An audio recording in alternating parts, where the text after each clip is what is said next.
Enye yezinto engenza ngibe insizwa kakhulu kunani ukuthi nina nikholelwa ukuthi insizwa enjani exolisayo bese ngithi mina insizwa yimi exolisayo. Ileyo nto ke ngenza ngibe ugadlakazi lensizwa umqansi ongakhwelwa mbhongolo kunani. Uyabona njengamanje ngixolisa kuProfessor Anele Mngadi ngevideo engiyenzile la bengimshaya khona ngimntalapha. Angazi noma lo video ifinyelele kuye uyibonile. Kodwa mina ngithe mangibuyela kuleyo video ngabona ukuthi ngibe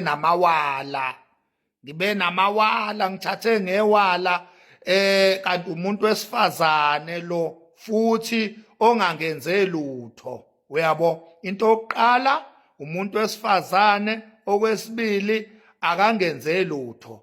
Ngivele ngasuka nje ngadinwa ivideo yakhe nokukhuluma kwakhe kuleyo video, ngavele ngakhwela phezu kwakhe ngamshaya ngamntalapha. Cha, ngithe mangibuyela kuyivideo ngabona ukuthi cha ngenza amasimba ke la. Lana nje ngivele nganyamasimba lana bengamele ngimshaye kanje umuntu wesifazane. Isikakhulukazi ke nje uProfessor Anele Mngadi umuntu wesifazane onegama elikhulu emhlabeni nje wonke jikelele njengoba uprofessor nje aphinde futhi abe owesifazane othe ukuhlukumezeka ehlukunyezwa abanye abantu nabo abapowerful ezikhundleni zabo. So ngithe mangibuyela kule video yami isikakhulu njengoba beseyiqala nje seyitrenda ngathi no angisuse fast ngoba manje umuntu wesifazane lo ke wahlukunyezwa nama kumele ngingene listini yabahlukumezi bakhe. So ngiyaxolisa nje sisianele Mngadi, xolele ngane yakwethu cha. Hayi ngeqise kakhulu emazwini laphana hayi ngeqise kakhulu ngiphuze ngaminya laphana hayi ngeqise kakhulu emazwini ngane yakwethu. Ngixolele nje mangabe ifinyelele kuwe leyo video la bengikutalabha khona mayelana necomment yakho kwiMash and Mash ngaqhamuka ngakutalabha ngane yakwethu. Ngixolele dadewethu owakwethu wena iyona lento le engenza ngihluke mina kwezinye insizwa. Lento nje engenza ngibe lensizwe enogazi ingoba ngiyakwazi ukuthi mangilibona iphutha ebese ngililungisa in public ngoba nalo ngisuke ngilenze in public. Njoba ngikutalabhe in public nje ngixolisa in public.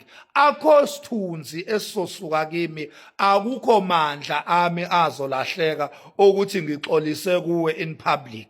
Lento nje ibiza ukuzehlisa nokuhlakanipha kanye nokwazi nje ukuyithoba uma ngabe iphutha ulibona. Ngiyayithoba kuwe dadewethu, ngithi nje mfowethu Maluju ngixolele ngane yakwethu, lixhoshwa libhekile lixhoshwa libhekile ngane yakwethu.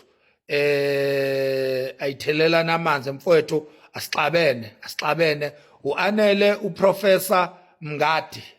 Ngathi zakwethu qhubekani nimsupporte, qhubekani niphose lapha esivivaneni. Usisi uyahlakanisa, ufuna ukwakha umlando, ufuna ukuqopha umlando abe owesifazane wokuqala eSouth Africa noma nje emhlabeni wonke owakha isikole esikhulu nesiphezulu samazinga aphezulu emfundo. So amlekeleleni ke ngani zakwethu, asimlekelele awuqophe lo mlando nathi sibe ingxenye yalomlando udadewethu afuna ukwenza la eNingizimu Afrika njengoba efuna ukwakha iuniversity nje. Mlekeleleni ngane yakwethu, ngane yakwethu xolele, sorry.